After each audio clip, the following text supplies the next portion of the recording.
Welcome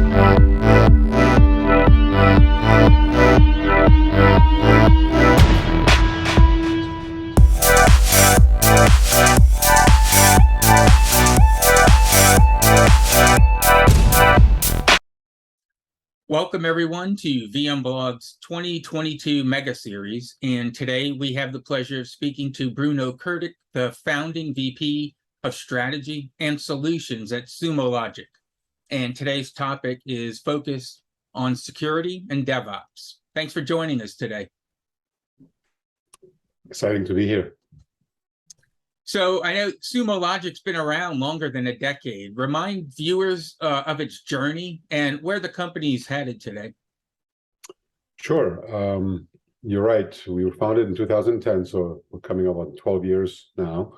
We started as a company that wanted to solve the problem of log management. Log management at the time was a hard problem to solve, mainly because of the quantities of data, the technologies that were collecting logs needed to manage.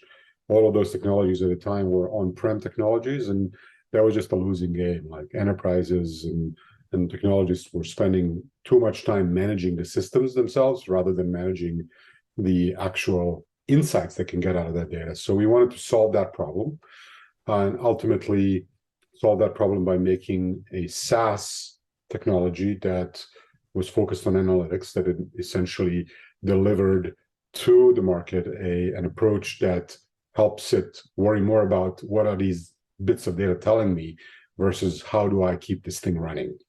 And that was the beginning of the journey. We built a multi-tenant cloud-native platform for log management, which was used by initially DevOps teams for troubleshooting and monitoring, by security professionals for security analytics, for alerting and things like that. And over time, we've evolved the platform to encompass more and more use cases required by these two types of personas and users. So we've expanded our logging into full stack observability capabilities, added monitoring, tracing, real user monitoring, and things like that, which essentially is now what DevOps teams require to deliver reliable mission critical applications. And we've also expanded our security capabilities into a cloud SIEM.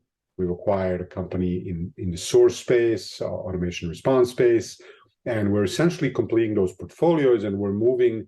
That's sort of the way that we're approaching the market. We're continuing to do more for those personas in those core use cases that we support. So it sounds like Sumo Logic really is about reliability. And that's a concept that even a non-technical person can understand and get a grasp on. But what really is it, and how is it reflected in the enterprise IT environments? It's a really good question, and it's a complicated one sometimes to answer.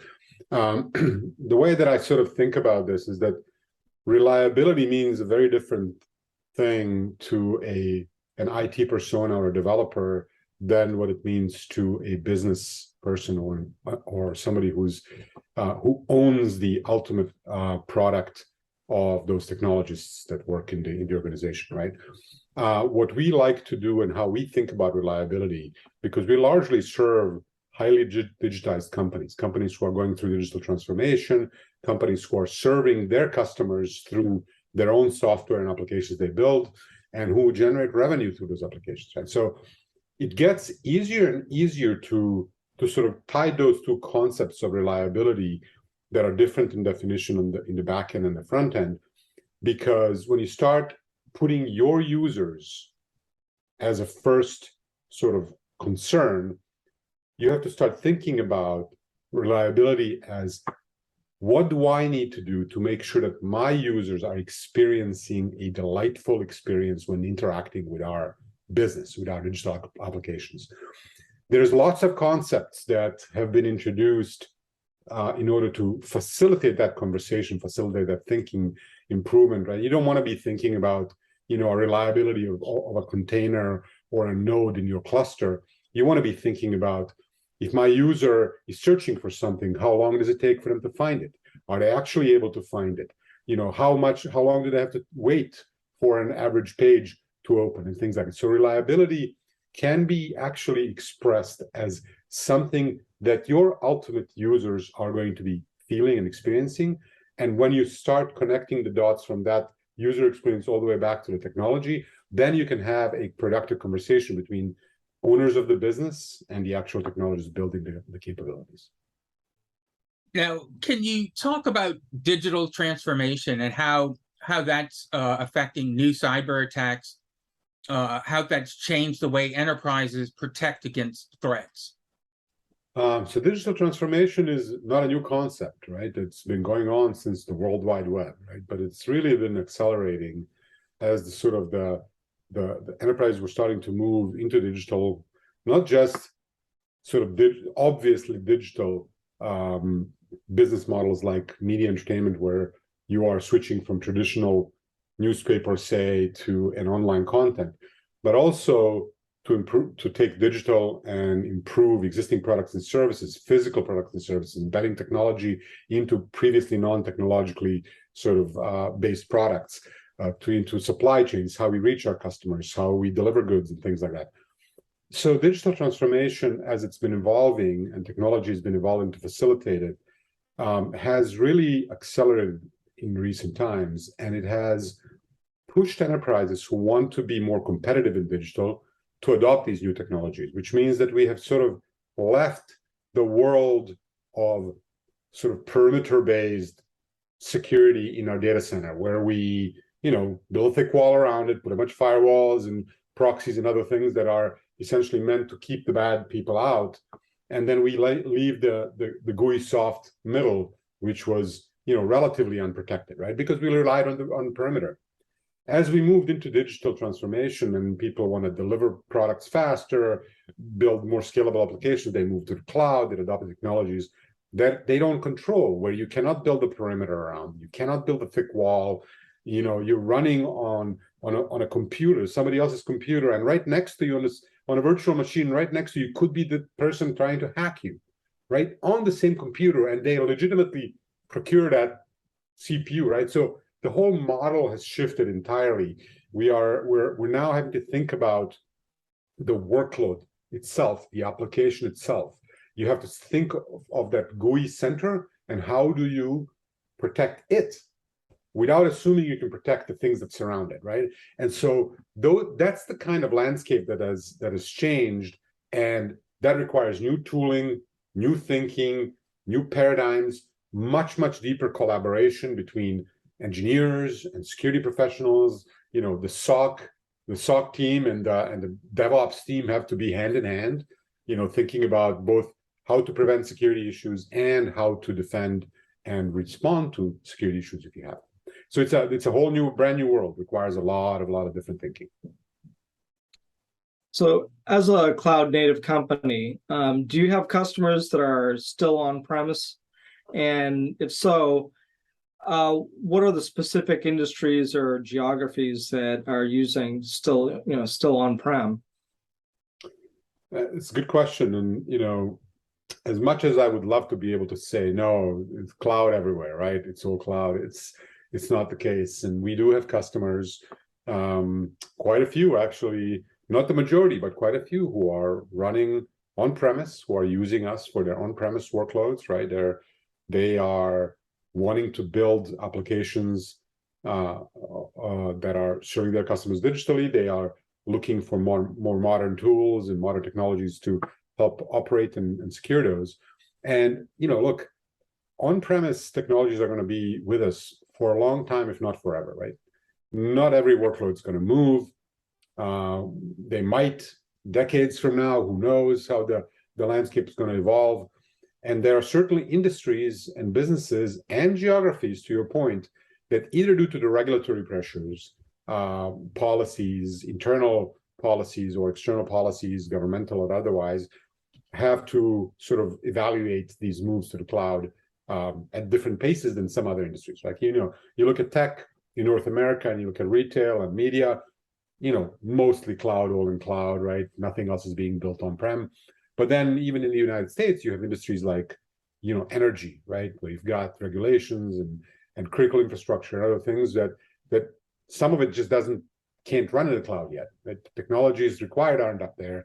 Others are because they don't have the regulatory capabilities in the cloud or the compliance that needs to be fulfilled, either international or like financial services. Certain aspects of financial services are still not in the cloud.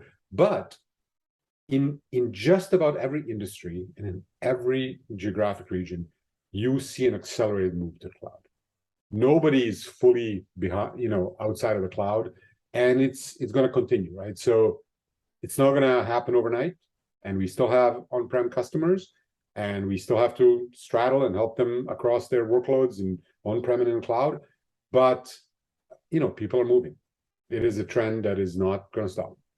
Now, cyber attackers are making the front page on a regular basis. What does this climate of continuous risk mean for security leaders? I don't know. Like it's an interesting question. It doesn't feel that somehow there's more cyber attacks, or that it's somehow happening differently. Like every era, every stage, every technological paradigm has had its issues, right? Mobile devices had their issues. Web 1.0 had its issues. All of these things, as we evolve, we've developed new technologies. Hackers are there. It's their job to figure out how to exploit it, how to steal stuff from us, how to do all of these things. And today it's figuring out how to deal with these cloud workloads and technologies. You probably are very well aware that a bunch of people were leaving their S3 buckets open and exposed to the world so that anybody could peek inside them, right? Why was that the case? Well, because it's new and people didn't really know what to do about them, right? The talent gap exists, and it's not at all solved. As the faster technology improves, the less you have talent that is able to actually deal with it. One of the paradigms that actually we have been, we founded the company on was to try to at least make a dent in this problem, right? And the way that we thought about it, that's one of the reasons why we built a multi-tenant cloud-native platform, is because we thought, hey, look, all of these enterprises are moving. The trend is similar, right? They're going to the cloud. There's 3 clouds, but there's 3 clouds, right? And they're adopting, EC2s or virtual instances from Google or whatever it is. And all these technologies are up there. Everybody has their own S3, the blob storage, right? They're moving to these technologies, but they don't quite know. They're in a silo in terms of understanding how to defend them, right? And one of the technologies that we put out a few years back was this global intelligence service. And its whole job, the whole premise behind it was that we see thousands of customers using these technologies. Our technology can see what are the attacks that are hitting these, right? How are people attacking? How are people defending? What types of resources are being utilized? What are the paradigms that they're using? And we actually embedded this global intelligence. So think of it as a crowdsourced, benchmarking engine that allows a company to say, here's me and my usage of these new cloud services. How does that compare to the rest of the world? How does my attack pattern look against the attack pattern elsewhere? And the purpose of that was to help them jumpstart the aha of like, am I doing something wrong? Like, is this legitimate, what I'm experiencing? Or am I just not knowing how to do something right? And, could I be working on improving that? So that we're using that concept and the paradigm in order to solve some of these issues of new technology adoption and potential exposures you might experience. Now, data privacy and data security have long been considered 2 separate issues with 2 different kinds of objectives. Do you think this is changing? I still feel that they are the concerns from the people who are kind of pursuing the solutions in this area are still separately looked at separately. Although the sort of the data privacy and the data security internal aspects. Like, for example, at Sumo, we think of them as the same. We have consolidated how we address data privacy and data security. They are hand in hand, they're in the same group. There are people that are more concerned with one versus the other, depending on what their roles are. You know, when you look at your customers, they also have this sort of different weighting on the concerns that they have, you know, depending on what regulatory industry they're in. Is the regulatory or reputational a bigger issue, right? Are they more worried about getting hacked on the front page, or are they more worried about, you know, essentially exposing themselves to a regulator, even if nothing has actually been breached, right? So I think that they are very related concerns, but they're still, I think, not thought of as a single concern, right? I think and that's going to, I think, go on for a while. But I do think that they are more hand in hand and tied at the tip, and technology and solutions that you apply to essentially get outcomes in both security and privacy of data should be similar, or should be maybe same, right? Delivering different outcomes for different personas. Now, Bruno, I think it was that one that you had written, but I recently came across a blog post done around the beginning of the pandemic on how COVID has impacted IT and security. Did your findings hold up, and what's changed, and, you know, what do you think the future holds? It's a great question. We're actually performing some of these analyses on a continuous basis, and we have seen a lot of exposure and a lot of sort of behavior change at the beginning of the pandemic, or the first year of the pandemic, give or take, on how sort of the bad guys were shifting their activity based on the fact that they were realizing that a whole new vector of attack was open, right? As people shifted from working inside offices to outside offices, everybody had to be provisioned more capabilities to do their job, right? We've had to facilitate that. Like, the physical security concerns really went down, but the actual virtual security and access concerns, and, you know, provisioning and authentication and authorization, all of those things became much more complicated. And it's my inference that because of that, the adaptable attackers were trying to exploit those concerns. And I think what's happened since then is that we have gotten to a sort of, I would call it a quasi-normalized state, right? A year later or 2 years later, we've now kind of figured out what needs to happen in order to, you know, facilitate a probably 50 to 100 times larger remote workforce, because now everybody's remote, right? And so scaling the technologies required to provide VPN access and proxies and all this stuff, right? And do that all from remote, and be able to authenticate, you know, users from where they are, and not be so confused if somebody's accessing you from one city today and from another. Yesterday, that was a classic, you know, MITRE attack vector, right? Are they moving around? Are they the same person? And so I think we've adapted to that. But, you know, we're also changing these behaviors, right? And, you know, humans are much more exposed right now. It is easier to do social engineering as we're all remote and things like that. So we're continuing to see some of those types of attacks and some of those exploits and this activity. And as you know, I cannot wait to get the data on this, but the geopolitical situation has really changed, right? Think about the Russia and Ukraine war, and their own attacks, cyber attacks, to sort of facilitate that. I'm really curious to see a refresh of what's happening in terms of sources and locations of attacks, right? I think that's going to really change. We don't have that data yet. We're looking forward to getting it, but I think it's shifting, right? But I don't think it's entirely going back to quote unquote normal, right? Because we're not back to normal yet, and I think that's going to persist for a while. Now, Bruno, I want to thank you for joining us today. where can people go if they want to find out more information about Sumo Logic and some of the stuff you've talked about today? Great place to go is the sumologic.com, and to go to our blog site. We're prolific bloggers. We talk about things we find. We've talked about, if reliability is a concern, about many reliability challenges and solutions to them.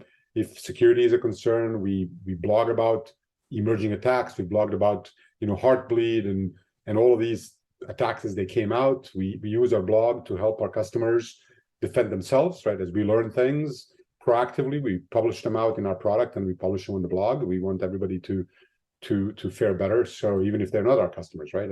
So our website and our blog site, those are probably the best places to go. And we're going to have our conference in September. So if this comes out before September, come join our conference. It's virtual. It's easy to get. Thanks for joining VMblog, and we look forward to talking with you in the future. It's a pleasure. Anytime. Sure.